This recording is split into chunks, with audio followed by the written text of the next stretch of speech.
Hello, welcome in daily newspaper editorials idea program. Now headline: How to fix India's wage problem? The Economic Time. Now headline in detail: How to fix India's wage problem? The Economic Time. In next 30 years, create more lucrative jobs.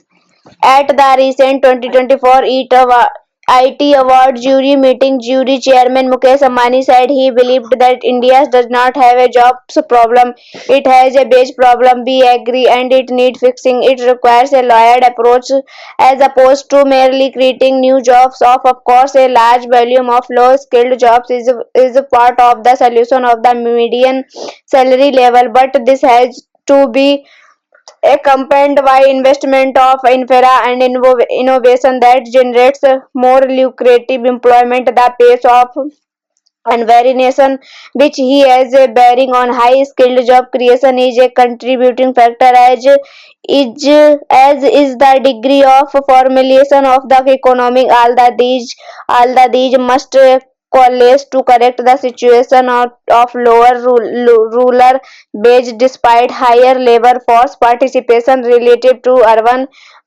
clusters.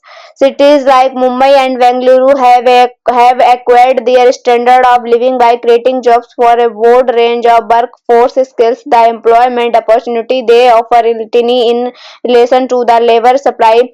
Scaling their wage achievements to the national level would require investment in workforce skilling that allows high income employment to disperse. The ratio of tertiary job seekers in the workforce has to climb significantly for more urban clusters to be able to sustain wage above the median level. The funnel can be broadened by paying attention to education outcomes at the primary level, which has the biggest fall off. Thank you.